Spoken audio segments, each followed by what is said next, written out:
Olá, alunos do curso de Gastronomia da Unipar, EAD, aqui é o professor Ederson Jimenez, né?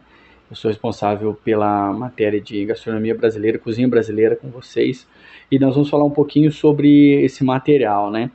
Ah, Vocês recebem o guia, né? Tanto da VG como da Saga, né? Dentro desse material aí nós temos na unidade 1, Cultura e Gastronomia Brasileira, onde vocês vão estudar um pouquinho sobre sociedade, questões históricas, né? Como foi formada a formação da gastronomia brasileira, da culinária brasileira, com a vinda dos europeus, né? Fortalecendo alguns ingredientes que aqui não existiam, né? Então, aqui os primeiros habitantes locais, os índios, já tinham alguns pratos, alguns ingredientes, alguns produtos que eram típicos deles, né? Que eram usuais, como a mandioca e outros alimentos ali que estão até hoje. Por exemplo, na Amazônia tem uma gama muito grande de insumos que apenas lá se encontram, né? Aí na sequência vem os europeus trazendo muitos insumos, outros produtos, e depois fazendo uma mixagem com esses produtos que eles trazem, né?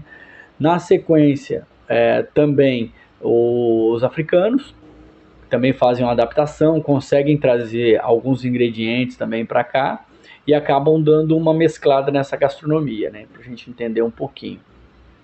Então, essa questão dos hábitos e tudo mais é surgido com isso.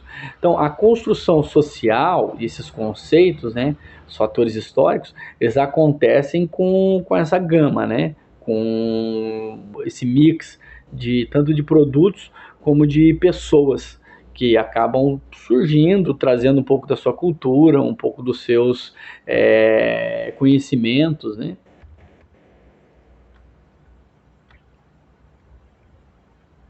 Então, esses pilares ali, eles estão bem claros para nós. Por exemplo, os índios, eles têm a contribuição forte ali da mandioca.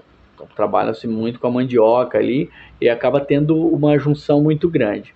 Aí, os europeus vêm, acabam trazendo outros ingredientes, né, que não eram tão usuais para cá, acaba fazendo essa miscigenação da gastronomia brasileira. Os africanos vêm também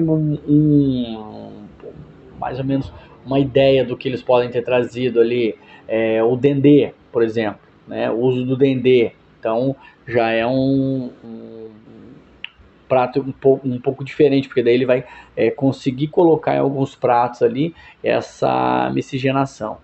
Então, você tem essa fusão dos ingredientes, você tem esse mix de produtos, né, que acabam se transformando na mão, porque a gente tem essa divisão ali na federação depois, né, 26 estados e o Distrito Federal.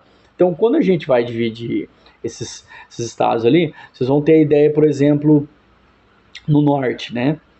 Vamos pegar ali a cozinha paraense. Então, na cozinha paraense, você tem ali forte uso de pimentas, né? Muitos produtos ali que são da Amazônia mesmo, peixes que vocês acabam tendo ali, né? Apenas naquela região, o filhote é um peixe dessa linha. Tacacá, eles usam muito jambu, enfim, são ingredientes que acabam sendo utilizados muito, né, especificamente em determinadas regiões, né? Você tem a Amazônia ali, que é uma horta a céu aberto. Então, para quem conhece ali, é muito vasto, né? Essa quantidade de alimentos, uma quantidade de frutas que os índios já cultivavam aqui, que são específicas daqui. O bacuri, por exemplo, é uma delas. Então, uma realidade um pouco diferente, né? Hoje você vê ali o consumo forte do tacacá, né? Que tem essa junção ali do tucupi, da folha de jambu, que é muito nosso. Os índios trabalhavam muito com produtos grelhados, né? Não tanto a fritura como vinha com os europeus depois, né? O cozido que vinha depois com os africanos também. Aqui eu tenho uma relação de bebidas indígenas, né? O cassiri, né? Feito com fermentação de mandioca, caiuã, feito com fermentação de cereais e mandioca, caxire, né? Também feito com a macaxeira ralada, né? Usavam muitos pratos, panelas, né? De barros, né? Que acabavam colocando ali para essa cocção que era alongada, né? Mocoró, que também era proveniente do caju, aluá, feito com milho, enfim, daí uma vasta quantidade ali, que eram as bebidas que eles utilizavam, né? Aí a gente tem depois a cultura do milho, que eles usavam bastante, então acabava, como vocês vão entendendo, tendo essa mistura, né? Aí pegava a culinária indígena, culinária europeia e depois africana. Depois, quando os europeus vêm para cá no século XIX, que teve 1920 a 1940, né, 1950, que teve uma vasta quantidade de europeus que vem final de 19, 1800, né, e 90 para isso aí, mas daí fortemente em 1920 mesmo, que conseguiu subir mesmo essa quantidade de europeus, você acaba vendo que essa quantidade de europeus vindo para cá, eles acabam modificando um pouco a cultura. Por exemplo, São Paulo, né? O estado de São Paulo ali, ele é dividido por isso, porque tem essa culinária caipira, né? Que tem muito do europeu. A polenta, o macarrão com molho de tomate, colorau, a lasanha e as adaptações que eles fazem ali com o frango, né? Que fica muito forte.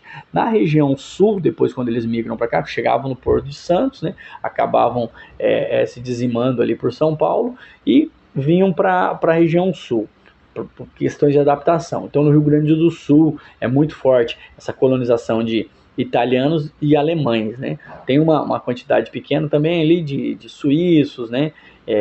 Belgas, enfim, mas é bem menor do que os italianos e os alemães, que é muito mais forte. Então, você pega essa cultura do Sul, Paraná, Santa Catarina, Rio Grande do Sul, e consegue ver essa vasta gastronomia, né? Essa gastronomia é muito forte dos europeus, por quê? Questão de adaptação, questão de clima, e eles criam ali um ciclo, né, fechado na questão do paternalismo ali, familiar, né, a agricultura familiar. Então, as propriedades ali eram trabalhadas na família, então é passado de geração para geração, eles trabalham numa cultura muito deles ali, né, facilitando ali que essa cultura vá passando de pai para filho, enfim. Então, acabam plantando, né, milho, a plantação de uva e dando continuidade a essa culinária. Muito deles ali, eles conseguem fazer essa adaptação, produzir o próprio vinho, enfim. Depois a gente tem, né, essa questão regional ali, região centro-oeste, que tem uma forte migração. Depois, mais para frente, final da década de 70, 80, desses europeus lá para a região sudoeste, principalmente Mato Grosso, né, uma parte de Goiás ali. Então, só que lá eles têm uma forte alimentação baseada principalmente em produtos como o pequi. Então, são propriedades já mecânicas, né, que eles acabam trabalhando na parte mecânica. O forte trabalha com a soja, o milho e o gado, só que daí uma quantidade menor de mão de obra europeia, né? São os principais, as cabeças ali, só que eles têm pessoas de outros estados ali, trabalhando para eles. Então acaba tendo uma miscigenação, né? É uma região muito urbana também, não tão rural como o sul, porque o sul tem extensões grandiosas, apesar de você ter capitais ali como Curitiba, Porto Alegre, mas você tem uma quantidade urbana maior nessa região sudeste ali, centro-oeste, tendo muito grande ali essa quantidade de pessoas. Aí eles têm um consumo de alguns tipos de peixes que são encontrados apenas naquela região, o pequi, que é muito forte, o milho, então é calcada nessa alimentação. Aí a gente volta ali para São Paulo, região sudeste. Região sudeste, né, muito urbana. Você tem a quantidade de pessoas que vieram do norte, nordeste, né? Então você tem uma miscigenação ali, apesar da grande quantidade de portugueses e italianos que colonizaram aquelas regiões, é muito forte ainda. Você tem esses brasileiros já nascidos no Norte e Nordeste, né, que migram para São Paulo, para o Rio de Janeiro, e acabam misturando um pouco essa alimentação também, né? Então, tem o forte dessa alimentação europeia com a alimentação do Norte e Nordeste. Aí a gente vai lá pro norte, como eu falei anteriormente. Você tem uma alimentação forte ali no açaí, cupuaçu, né?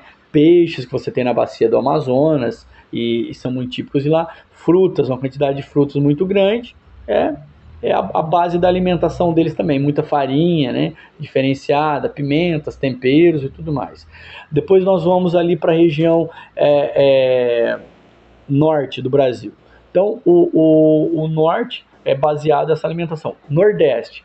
O Nordeste tem muito desses alimentos ali que acabam fortalecendo essa base da gastronomia brasileira também, né? O cabrito, o bode, né? Alguns alimentos que eles acabam utilizando em grande quantidade, né?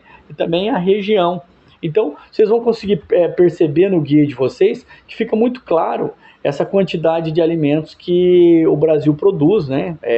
Pode ser considerado também, junto com a Amazônia ali, um grande produtor de vastos alimentos.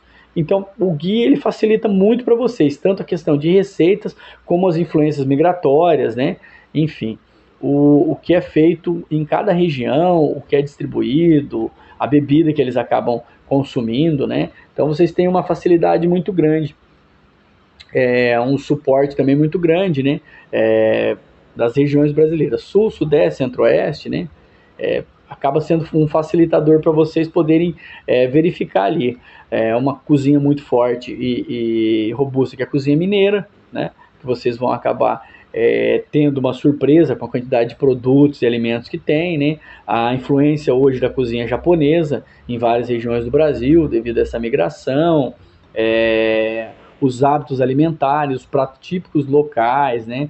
Eventos como o Oktoberfest no Sul, o porquê dessas festas, né? Alguns tipos de alimentações que são típicos de lá. Um exemplo que eu darei aqui para vocês é o café colonial, que também vem dessa região sul, né? Muito forte, então acaba surpreendendo algumas pessoas. Aí você consegue identificar e conseguir saber ali qual o tipo de gastronomia que mais vai fazer com que você tenha uma afinidade. Então, a gastronomia ela é interessante por isso, que ela consegue ter várias vertentes. Dentro ali você vai ter um receituário muito grande e eu espero que vocês possam, né, aproveitar esses guias da gastronomia brasileira, como dos outros também, e se identificar mais com os nossos produtos locais.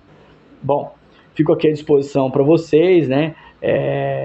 Devido a essas reflexões aí da nossa gastronomia, de norte a sul do Brasil, né? As gastronomias regionais, e mostra muito como é a gastronomia do sul ao sertão do nosso país, né?